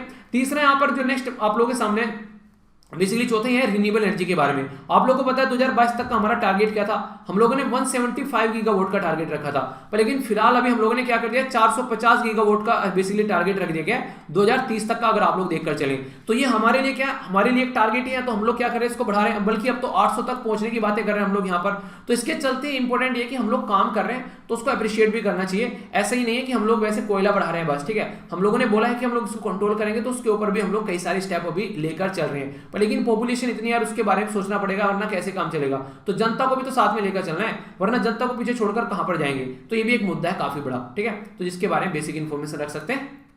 तो रिपोर्ट किसके द्वारा प्रस्तुत की गई, रिपोर्ट क्या थी, क्या क्या टारगेट यहां पर इसके द्वारा रखा गया, अभी दिक्कतें क्या देखने को मिल रही है। ठीक है, इंडिया क्या क्या यहां पर प्रॉब्लम चल रही है और क्या क्या सॉल्यूशन निकाल रहा है। तो इसके बारे में प्रीलिम्स मेंस इंटरव्यू में कहीं पर भी क्वेश्चन बन जाए तो मुझे लगता है कि अब आप लोगों को कंफ्यूजन होना चाहिए। ठीक है, आगे चलते हैं। Next important news, next important जो न्यूज है वो एक पर्टिकुलर ऐसे एरिया के बारे में बात करिए जो हमेशा कई बार न्यूज में रहता है, और ये है बेसिकली ब्लैक सी। ठीक है, तो ब्लैक सी के बारे में आप लोगों को कई सारी बातें बताने वाला हूं, क्योंकि मैं बेस्ट क्वेश्चन भी आप लोगों से बन सकता है। फिलहाल आप लोग ब्लैक सी की लोकेशन देखिए, अपनी कंट्री कंपेयर में अपनी प्यारी कंट्री यहां पर होगी, और थोड़ा सा आप लोग यहां पर आएंगे, इसको जूम करके आप लोग देखेंगे तो आप लोगों को यहां पर ब्लैक सी देखने को मिलेगा। ये हो गया ब्लैक सी। तो अपनी कंट्री कंपेयर में यहां पर ब्लैक सी आप लोग को देखने को मिल रहा है। तो ये ब्लैक सी हो गया, और ये थोड़ा सा जो है ना एक छोटा सा बच्चा सा ये यहाँ पर लटका हुआ है, ये बेसिकली इसको क्रीमिया बोलते हैं। ठीक है, तो क्रीमिया किसका पार्ट है, तो यूक्रेन का पार्ट है। पर लेकिन हुआ क्या यहाँ पर, अभी बेसिकली ये जो पार्ट था ये रशिया के द्वारा हड़प लिया गया। ठीक है, तो उसके चलते काफी ज्यादा न्यूज में होगा, काफी सारी कंट्रोवर्सी भी यहाँ पर क्रिएट होगी। ठीक है, अगर इसको थोड़ा सा और जूम करके आप लोग यहाँ पर देखेंगे तो बेसिकली यहाँ पर एक सी आप लोगों को नजर आएगा। ठीक है, जैसे आप लोग इसको जूम करेंगे तो यहाँ पर सी ऑफ अजोव आप लोगों को देखने को मिलेगा। तो अगर आप लोगों से कोई पूछ ले कि यहाँ पर ब्लैक सी को सी ऑफ अजोव के साथ में किसके थ्रू कनेक्ट किया जाता है, तो याद रखिए क्रेच स्टेट है यहाँ पर ये। ठीक है, इसको अगर जूम करेंगे तो आप लोग यहाँ पर देखने को मिलेगा क्रेच स्टेट बोलते हैं। ठीक है, तो यहाँ पर आप लोग देखते हैं तो ये क्या हो गया, क्रेच स्टेट हो गया, जिसके बेस पर यहाँ पर इसको कनेक्ट किया जाता है। यहीं पर आप लोग याद रखिएगा यहाँ पर तामन बे भी है, ये तामन बे वाला रीजन है यहाँ पर जो आप लोगों को देखने को मिल रहा है, ये वाला रीजन। ठीक है, यहाँ पर ये तामन बे हो गया और ये क्रेच स्टेट हो गया। स्टेट एक ऐसी वाटर बॉडी होती है जो कि दो बड़ी वाटर बॉडी को कनेक्ट करने का काम करती है। ठीक है, तो एक तो ये इंपॉर्टेंट पॉइंट जो कि यहाँ पर कई बार क्वेश्चन की फॉर्म में आप लोगों से पूछ लिया जाता है कि सी ऑफ अजोव को किस तरीके से कनेक्ट किया जाता है। अब थोड़ा सा इस साइड में आप लोग आएंगे, यानी कि यहाँ पर तुर्की इस्तांबुल वाले साइड में आप लोगों को देखने को मिलेगा। तो जब यहाँ पर आप लोग इसको जूम करेंगे तो यहाँ पर आप लोगों को देखने को मिलेगा ये बेसिकली इस्तांबुल हो गया। थोड़ा सा और जूम करते हैं यहाँ पर। ठीक है, और जूम करेंगे तो यहाँ पर सी ऑफ जो यहाँ पर आप लोगों को मारमरा देखने को मिलेगा। तो सी ऑफ मारमरा के बारे में भी आप लोग यहाँ पर याद रखते हैं। तो यहाँ पर एक कनेक्टिंग बॉडी आप लोग को यहाँ पर देखने को मिल रही है, ठीक है। जैसे इसको जूम करें यहाँ पर आप लोग देखते हैं, ठीक है। तो और जूम कर रहे हैं यहाँ पर, इसको थोड़ा सा और जूम करेंगे अभी यहाँ पर, ओके। तो ये अभी और आप लोग देखें यहाँ पर, तो ये पर्टिकुलर जो वाटर बॉडी होगी यहाँ से आप लोग देखिए, ठीक है। तो इसके थ्रू यहाँ पर ये कनेक्ट होता हुआ यहाँ पर आ रहा है, ठीक है। तो ये पर्टिकुलर जो एरिया हो गया ये आप लोग यहाँ पर देखिए, तो इसको आप लोग यहाँ पर लेकर चल रहे हैं। तो ये पूरा एरिया हो गया यहाँ पर जो कि कनेक्ट करने की बात की जा रही है। तो ये है बेसिकली इस्तांबुल के थ्रू यहाँ पर ये सी ऑफ मारमरा जो है ये यहाँ से कनेक्ट होता है, यहाँ आता है और नीचे एशियन सी आप लोगों को देखने को मिलेगा और फिर यहाँ पर आके मेडिटेरेनियन सी हो जाता है। तो sea of Azov, Black Sea, Kerch और ये सारा एरिया जो है याद रखना। ब्लैक सी के आसपास वाली कंट्री भी आप लोगों से कई बार पूछ ली जाती है। तो यूक्रेन हो गया यहाँ पर, इधर आप लोग आएंगे तो रसिया हो गया, ये हो गया जॉर्जिया, ये हो गया बेसिकली तुर्की और ये हो गया बुल्गारिया और ये हो गया यहाँ पर रोमानिया। तो ये कंट्री ब्लैक सी को आसपास में टच करती है। तो रसिया ने जैसे यहाँ पर यूक्रेन को अपने कंट्रोल में लिया तो रसिया ने ब्लैक सी पर भी अपना पूरा कंट्रोल कर लिया। और ब्लैक सी जो है वो काफी इंपॉर्टेंट है रसिया के लिए, क्योंकि रसिया की कनेक्टिविटी जो है वो मेडिटेरेनियन सी में लेकर जाता है और मेडिटेरेनियन सी के थ्रू फिर रसिया जो है दुनिया के साथ में अपना व्यापार कर पाता है। अगर ब्लैक सी रसिया के हाथ से निकल जाता है तो रसिया को काफी ज्यादा दिक्कतें देखने को मिलती है। इसलिए रसिया किसी भी हद तक जाने के लिए तैयार हो जाता है ब्लैक सी के पीछे जब ब्लैक सी की बात आती है। तो इसमें यूएसए के कई सारे पार्टनर हैं यहाँ पर ब्लैक सी वाले एरिया में। तो नाटो की जो कंट्री है यहाँ पर अभी उनकी बेसिकली एक समिट यहाँ पर की गई। नाटो क्या इसको बोलते हैं, नॉर्थ अटलांटिक ट्रीटी ऑर्गेनाइजेशन, ठीक है। तो नाटो बोलते हैं। तो एक तरीका मिलिट्री ग्रुप है नाटो। इसमें आप लोगों को ये बताना है टोटल मिलाकर कितने मेंबर हैं, ठीक है। तो नेटो एक मिलिट्री ग्रुप है यहाँ पर, इसके बारे में याद रखिएगा। तो नेटो जो मेंबर है बेसिकली इनके ऊपर ये बात की जा रही है कि नेटो मिनिस्टर की जो मीटिंग यहाँ पर आप लोगों को देखने को मिल रही है। तो इसके चलते ये बोला जा रहा है कि जो रसिया बहुत ज्यादा मिलिट्री जो इस रीजन में रख रहा है, तो यूएसए के डिफेंस सेक्रेटरी ने बोला कि मेरे जो फ्रेंडली देश है उनका मुझे साथ देना पड़ेगा क्योंकि रसिया बहुत ज्यादा बदतमीजी यहाँ पर काट रहा है। तो ब्लैक सी वाला जो रीजन है यहाँ पर ये एक जियो पोलिटिकल एडवांटेज का रीजन यहाँ पर बना हुआ है। तो कई सारे मुद्दे हैं। देखिए ब्लैक सी के बारे में क्वेश्चन पूछा जाए प्रीलिम्स में फिर डायरेक्ट आप लोगों से कोई कंफ्यूजन नहीं होना चाहिए, जो मैंने अभी आप लोगों को बताया। तो एक क्रीमिया वाला बता दिया, सी ऑफ अजोव वाला बता दिया, ये सारी चीजें मैंने आप लोगों को बता दी। इधर कैस्पियन सी भी आप लोग यहाँ पर देखते हैं, ठीक है। तो ये कई सारे क्वेश्चन आप लोगों से बन जाते हैं। तो अभी बोला जा रहा है कि यहाँ पर एक यूनिक ज्योग्राफी है ब्लैक सी की। अगर बात करें यहाँ पर तो जियोपॉलिटिकल एडवांटेज है रसिया के पास में, वो क्या है। सबसे पहले तो बात यहाँ पर यह कि इंटरसेक्शन यहाँ पर एंटायर रीजन में आप लोग कनेक्टिविटी बनाने का ये काम करता है, ठीक है। इसी के साथ में कॉरिडोर है गुड्स और एनर्जी के लिए यहाँ पर आसानी से यहाँ पर बेसिकली यूज कर सकते हैं। ब्लैक सी जो है यहाँ पर काफी कल्चर और इथनिक डाइवर्सिटी आप लोग को देखने को मिलेगी। तो ये काफी इंपॉर्टेंट होता है। रसिया से काफी ज्यादा कनेक्ट यहाँ पर ये एरिया है, क्योंकि एक टाइम पर आप लोगों ने सुना कि यूएसएसआर हुआ करता था, ठीक है। तो यूएसएसआर की फुल फॉर्म बताइए, देखता हूं कौन कौन बताता है, ठीक है।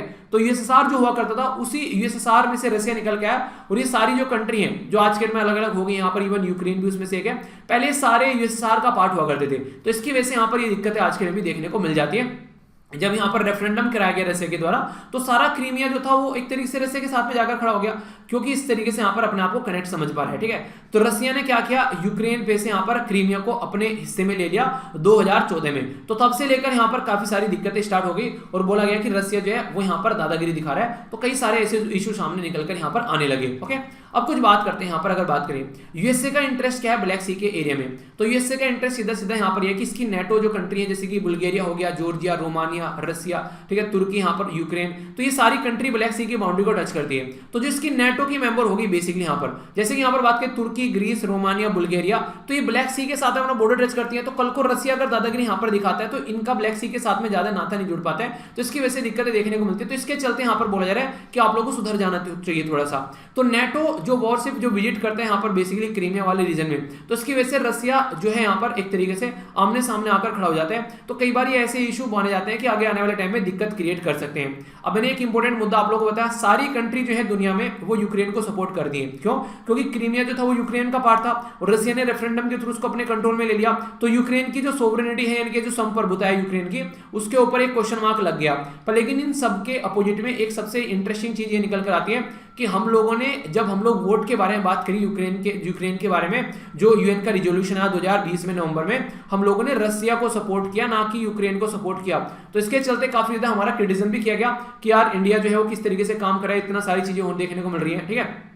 तो इंडिया ने बोला कि आज की डेट में अगर बात करें जो यहाँ पर बेसिकली क्रीमिया के अंदर जो ह्यूमन राइट का जो हनन है उसको कैसे कंट्रोल करना है, तो इंडिया जो है वो इस तरीके से रसिया के साथ में जाकर मिला, और रसिया जो है वो हमारा ऑल वेदर फ्रेंड है। क्यों?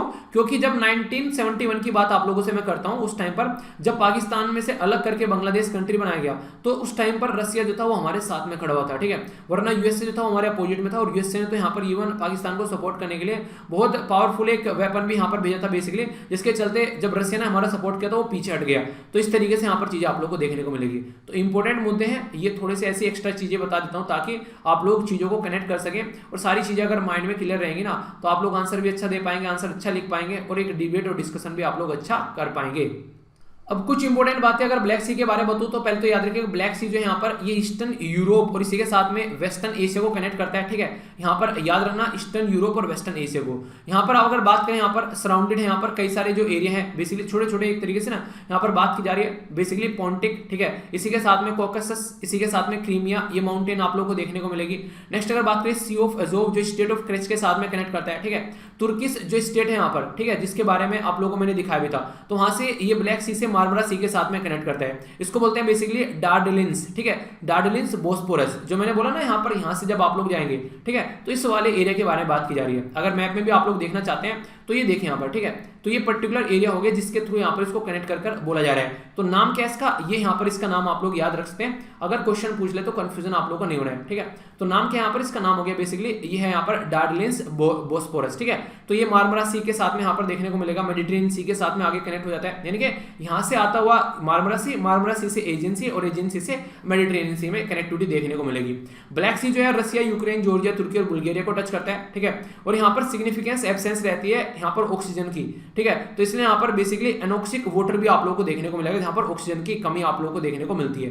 तो ये इसके बारे में कुछ बेसिक इंफॉर्मेशन होगी जो कि आप लोग समझ सकते हैं, ठीक है। तो यहाँ पर क्या क्या हम लोगों ने देख लिया, यहाँ पर इशू क्या था पहले वो समझ लिया, अभी यहाँ पर कहां पर क्या क्या चीजें लोकेटेड है, मैप बेस्ड क्वेश्चन हो गया, इंडिया का क्या स्टैंड है इसको लेकर, इसी के साथ में ब्लैक सी और क्या क्या चीजें यहाँ पर मैप बेस्ड क्वेश्चन भी बन जाए तो कंफ्यूजन आप लोगों को नहीं होना चाहिए। तो ये सारी बातें हम लोगों ने समझ ली। आइए अब चलते हैं नेक्स्ट इंपॉर्टेंट न्यूज, ये काफी इंपॉर्टेंट न्यूज आप लोग इसको बोल सकते हैं, बेसिकली ये हिस्ट्री के पॉइंट ऑफ से भी आप लोगों से कुछ क्वेश्चन यहाँ पर बन जाएंगे, तो डिटेल में डिस्कस करूंगा, ध्यान से सुनिएगा टकटकी लगाकर। अभी हुआ क्या है बेसिकली यहाँ पर आप लोगों को देखने को मिलेगा एक पर्टिकुलर माउंटेन था जिसका नाम था माउंटेन हैरियट, ठीक है, तो माउंटेन हैरियट कहां पर था, ये अंडमान निकोबार वाले एरिया में था, तो उसका नाम चेंज करके अभी माउंटेन मणिपुर कर दिया गया, उसका नाम जो माउंटेन हैरियट था, ठीक है। तो माउंटेन हैरियट जो था यहाँ पर ये थर्ड हाईएस्ट पीक है अंडमान निकोबार के अंदर में, ठीक है। विहर मणिपुर जो है यहाँ पर ये बेसिकली मणिपुर महाराजा जिसका नाम था यहाँ पर कुलचंद्रा, ठीक है, तो यहाँ पर उनके बारे में बात करें कुलचंद्रा सिंह जो थे और 22 जो अदर फाइटर थे उनके द्वारा एंग्लो मणिपुर वॉर लड़ी गई थी 1891 में, तो उनको ट्रिब्यूट देने के लिए यहाँ पर इसका नाम बेसिकली चेंज किया गया है, ठीक है। तो आप लोगों ने देखा होगा पहले कई सारे जो द्वीप है उनके भी नाम चेंज किए थे अंडमान निकोबार वाले एरिया में, ठीक है, शहीद द्वीप वगैरह वो सारे नाम नहीं चेंज किए थे, याद आ रहा है आप लोग कुछ? चलिए बताइए, देखता हूँ कौन कौन से नाम चेंज किए गए थे, आप लोगों से मैंने कई बार वो पास्ट में डिस्कस किए हैं, तो थोड़ा सा रिवीजन हो जाएगा अगर आप लोग उनको नाम को याद करना चाहते हैं।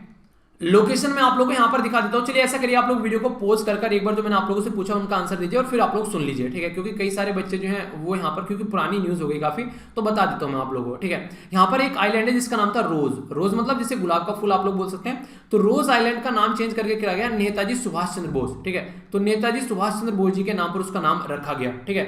याद रखिएगा दूसरा आइलैंड था इसका नाम था नील आइलैंड का नाम रखा गया यहाँ पर शहीद द्वीप, ठीक है, तो शहीद द्वीप के नाम पर नाम चेंज किया गया।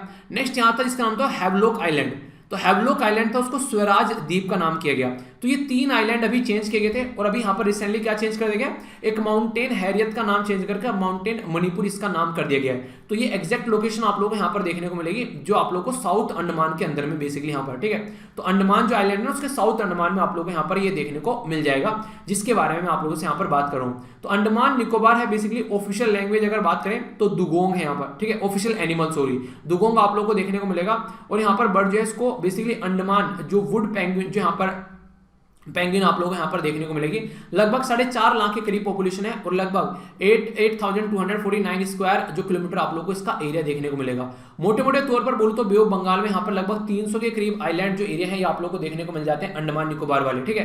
नॉर्मली यहाँ पर north Andaman, middle Andaman, south Andaman और इसी के साथ में लिटिल अंडमान में ये डिवाइड रहता है। और जो अगर पूछा आप लोगों से कैपिटल कहाँ पर है तो यहाँ पर लोअर अंडमान के अंदर में पोर्ट ब्लेयर आप लोगों को इसकी कैपिटल देखने को मिलेगी।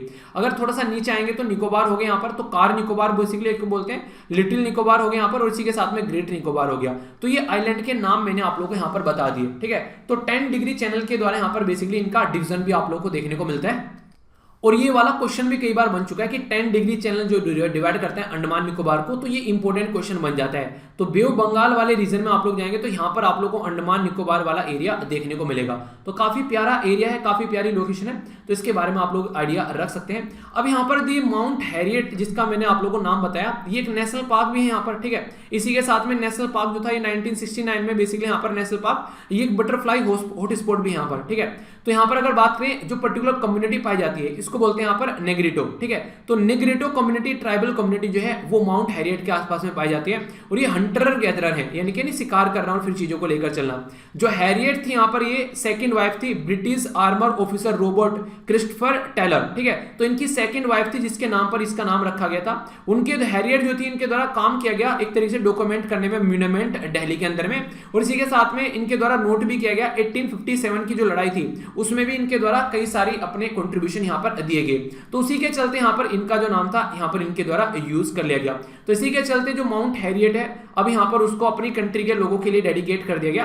तो ये रिसेंटली अभी यहाँ पर न्यूज में आ गया है, तो कोई कंफ्यूजन इसको लेकर आप लोगों के माइंड में नहीं होना चाहिए अब, ठीक है। कुछ एक्स्ट्रा मैंने बोला था कि कुछ ना कुछ आप लोगों का रिवीजन कराता रहूंगा, कोई ना कोई रिपोर्ट वगैरह, कोई ना कोई आप लोगों का या फिर स्कीम वगैरह या फिर जो भी इंपॉर्टेंट मुझे लगेगा वो कवर करते रहेंगे। तो एक इंपॉर्टेंट रिपोर्ट के बारे में आप लोगों को बताता हूं। बात की जा रही है यहाँ पर चिल्ड्रन क्लाइमेट ये रिस्क इंडेक्स के बारे में, ठीक है। तो इसको हम लोग थोड़ा रिवाइज कर लेते हैं। ये जो रिपोर्ट है ये यूनाइटेड नेशन जो चिल्ड्रन फंड यानी कि यूनिसेफ के द्वारा इसको कोलैबोरेट किया गया, फ्राइडेज फॉर फ्यूचर। तो फ्राइडेज फॉर फ्यूचर यहाँ पर इसके साथ में कोलैबोरेट कर ये रिपोर्ट प्रस्तुत की गई। रिपोर्ट का नाम क्या है? द चिल्ड्रन क्राइसिस, रिपोर्ट का नाम है the climate crisis is a child right crisis, यानी कि बच्चों के राइट के बारे में कोई बात ही नहीं करता जब क्लाइमेट के बारे में बात करते हैं। तो यहाँ पर इंट्रोड्यूस किया गया पहली बार यहाँ पर ये चिल्ड्रन क्लाइमेट रिस्क इंडेक्स इसके द्वारा, जिसमें पाकिस्तान 14th, बांग्लादेश 15th, अफगानिस्तान यहाँ पर 25 और इंडिया जो था वो 26th रैंक पर यहाँ पर देखने को मिला। तो 4th एशियन कंट्री में आप लोग यहाँ पर देखते हैं। तो काफी ज्यादा रिस्क की बात की गई यहाँ पर। तो फर्स्ट कॉम्प्रिहेंसिव जो ये एनालिसिस किया गया, इससे पहले यहाँ पर क्लाइमेट के नाम पर कोई रिपोर्ट ऐसे प्रस्तुत की जाती नहीं थी। तो पहली बार यहाँ पर ये रिपोर्ट प्रस्तुत की गई, वो भी यूनिसेफ के द्वारा, बच्चों को ध्यान रखते हुए। क्यों? क्योंकि ये है United nation children fund, basically बच्चों के बारे में जो बात करते हैं। तो इस रिपोर्ट के बारे में याद रखेगा। तो रिवीजन आप लोग का हो गया, क्योंकि रिपोर्ट में आप लोग को ऑलरेडी पढ़ा चुका था। तो एक तरीके से रिपोर्ट मैंने रिवाइज करा दिया आप लोग की, ठीक है। तो कोई कंफ्यूजन आप लोगों को इसके लेकर बेसिकली माइंड में नहीं होना चाहिए। आइए अब देख लेते हैं क्या क्या हम लोगों ने डिस्कस किया। वीडियो के एंड तक जरूर देखिएगा, क्योंकि जो क्वेश्चन पूछा उसका आंसर और बेसिकली और भी कई सारी चीजें आप लोग यहाँ पर देखने को मिलेगी, ठीक है। तो अभी देखते हैं क्या क्या डिस्कस किया। सबसे पहले हम लोगों ने क्या क्या बातें की। तो यहाँ पर हम लोगों ने एक इंपॉर्टेंट डे के बारे में बात की। मैंने आप लोगों से डिस्कस भी किया कि किस तरीके से डिसआर्मामेंट करना है, ठीक है।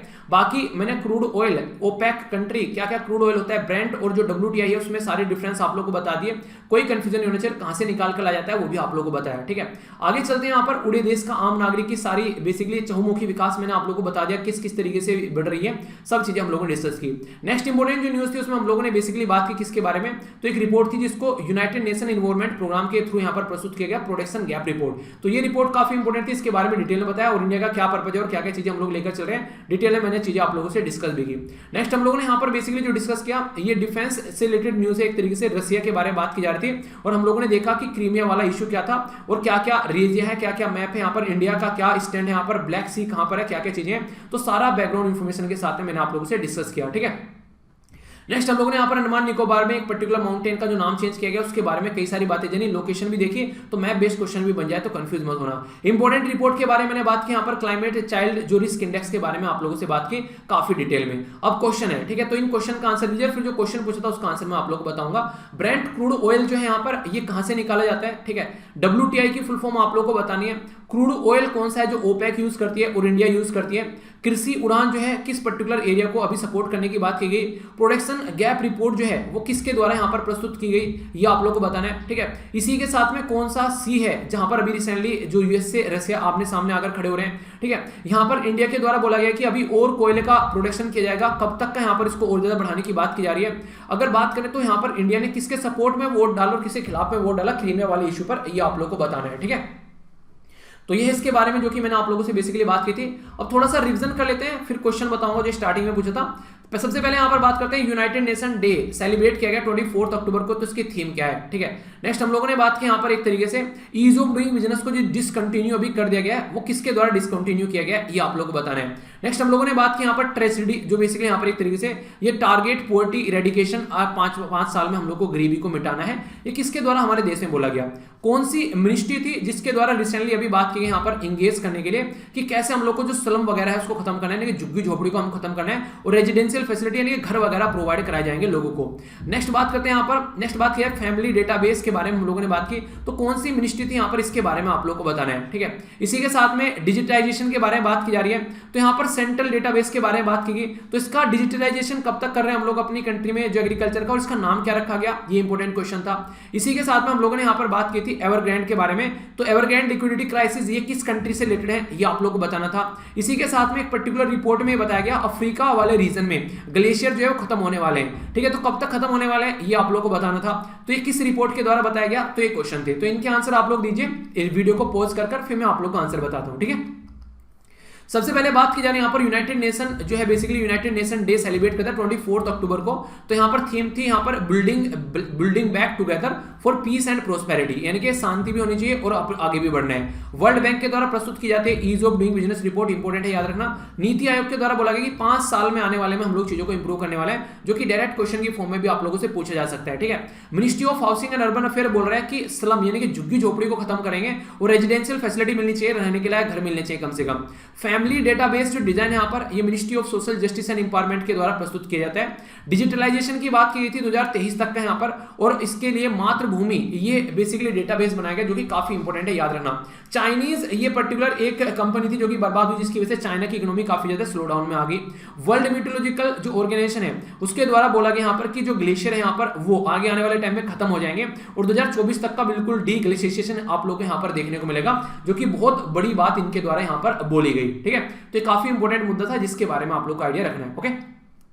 अब यहां पर आगे बात करता हूं, ये क्वेश्चन मैंने आप लोगों से पूछा था कि सबसे पहले यहां पर किस राज्य के अंदर में यहां पर ये नेशनल एजुकेशन पॉलिसी को इंप्लीमेंट किया गया, तो आंसर है यहां पर कर्नाटका। अब कर्नाटका के चलते तो आप लोगों ने देख लिया, तो हमारी कंट्री में कौन से नंबर की नेशनल एजुकेशन पॉलिसी है, तो याद रखना 3रे नंबर की नेशनल एजुकेशन पॉलिसी है। इससे पहले 1968 में पहली नेशनल एजुकेशन पॉलिसी, 1986 में दूसरी नेशनल एजुकेशन पॉलिसी और अभी 2020 में तीसरी नेशनल एजुकेशन पॉलिसी। अब यहां पर इसके बीच में अगर आप लोग देख पाते हैं तो एक इंपॉर्टेंट मुद्दा आप लोगों को देखने को मिलेगा। एजुकेशन जो था पहले ये हमारी कंट्री में जो संविधान के अंदर 7वां शेड्यूल है उसमें सेंट्रल लिस्ट है, स्टेट लिस्ट है और कॉन्करेंट लिस्ट है, तो स्टेट लिस्ट के अंदर आता था, पर लेकिन 42nd कॉन्स्टिट्यूशन अमेंडमेंट किया गया 1976 में। तो याद रखना 1968 में जब यहां पर आप लोगों को चीज देखने को मिली, पहली पॉलिसी आई, फिर उसके बीच में यहां पर इसको ट्रांसफर कर दिया गया। होता क्या है कि सेंटर जो है काम कर सकता है स्टेट के ऊपर, अगर बात करें 3-4 स्टेट अगर मिलकर बोल दे यार इसके ऊपर कोई पॉलिसी बना दो, तो इसके बाद में तो फिर सेंटर को हक ही मिल गया 86 और 2002 में, क्योंकि कॉन्करेंट लिस्ट में इसको सब्जेक्ट को डाल दिया। तो 42nd यानी कि 42वां संविधान में संशोधन किया गया 1976, जब इंदिरा गांधी के द्वारा इमरजेंसी लगाई गई 1975 से लेके 76 तक का, उस टाइम तक यहाँ पर एजुकेशन को कॉन्करेंट लिस्ट में डाल दिया ताकि दोनों मिलकर जो है वो यहाँ पर काम कर सके। तो ये मुद्दा आप लोगों को यहाँ पर देखने को मिला। इसी के साथ में एक इंपॉर्टेंट जो पॉइंट आप लोगों से पूछा जा सकता है, अभी फिलहाल हम लोग क्या फॉलो कर रहे हैं, कुछ ऐसा सिस्टम फॉलो कर रहे हैं आज के में कि हाँ पहले हम लोग को एजुकेशन सिस्टम लेके चलना है यहाँ पर, कि एक तरीके से इसको देखिए आप लोग यहाँ पर, ठीक है, कि हम लोगों का क्या यहाँ पर अभी ऐसे देख सकते हैं 14 साल तक का हम लोग को बेसिकली बच्चे की जो है वो 8वीं खत्म करनी है, ठीक है, यहाँ तक 5वीं हो गई, फिर यहाँ पर 8वीं होगी, ठीक है। तो फिर इसके बाद में क्या करेंगे, फिर हम लोग 9वीं 10वीं के बारे में बात करेंगे, ठीक है, तो फिर हम लोग यहाँ पर आगे 11वीं 12वीं की और फिर हम लोग हायर एजुकेशन के बारे में। तो ये सिस्टम आप लोग यहाँ पर आज के डेट में आप लोग अपने देश का देखने को मिलेगा। तो इस पैटर्न को हम लोग फॉलो करते हैं, तो इसको चेंज कर जो ये पैटर्न हम लोग फिलहाल फॉलो कर रहे हैं यहाँ पर, इसको चेंज करके बोला गया कि 5-3-3-4 में डिवाइड करना है। 5-3-3 का मतलब क्या है, पहले बोला गया 5 यानी कि एक तरीके से क्या करना है आप लोगों को, यहाँ पर अगर चलते हैं इस तरीके से लेकर, तो बोला जा रहा है कि फाउंडेशनल स्टेज आप लोगों को देखने को मिलेगी। तो यहाँ पर एक तरीके से फाउंडेशन रखना है बच्चों का, ठीक है, प्रिपेयर करना है उनको आगे चलकर कैसे डिस्कवरी, उनको एक तरीके से उनकी एक्टिविटी इंटरेक्शन क्लासरूम में, फिर यहाँ पर एक तरीके से एक्सपेरिमेंटल लर्निंग के बेस पर उनका काम करना है, मैथमेटिक्स साइंस वगैरह सिखानी है, और फिर यहाँ पर multi disciplinary greater critical thinking पर हम लोग को लेकर चलना है, यानी कि बच्चों का एजुकेशन सिस्टम जो है वो प्रॉपर वे में हम लोग को डेवलप करना है। ये बातें यहाँ पर की गई, ठीक है। तो आंसर क्या था इसका, आंसर था यहाँ पर सी, और सिस्टम भी मैंने बता दिया। अगर कोई आप लोगों से पूछ ले यहाँ पर 5-3-3-4 क्या है यहाँ पर और ये कौन सी एजुकेशन पॉलिसी के अंदर लाया गया, तो कंफ्यूजन आना अब लोगों को नहीं है आप लोगों को, ठीक है, समझ में आ गया ना, कोई कंफ्यूजन बेसिकली आप लोगों को नहीं होना चाहिए इसके बारे में।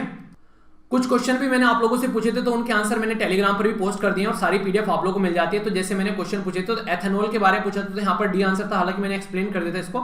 न्यू डेवलपमेंट बैंक के बारे में तो संघाई हेडक्वार्टर देखने को मिलेगा आप लोग का। एशियन डेवलपमेंट बैंक के बारे में तो बीजिंग हेडक्वार्टर देखने को मिलेगा। अफ्रीका के अंदर टोटल 54 कंट्री निकल कर आती है, ठीक है। वर्ल्ड इन्वायरमेंट डे जो है वो 5 जून को सेलिब्रेट किया जाता है। और एसेट जो यहाँ पर बेसिकली सिस्टम अभी जो कैपेबिलिटी है वो इंडिया, रसिया, चाइना और यूएसए के पास में आप लोगों को देखने को मिलेगी। तो ये है बेसिकली।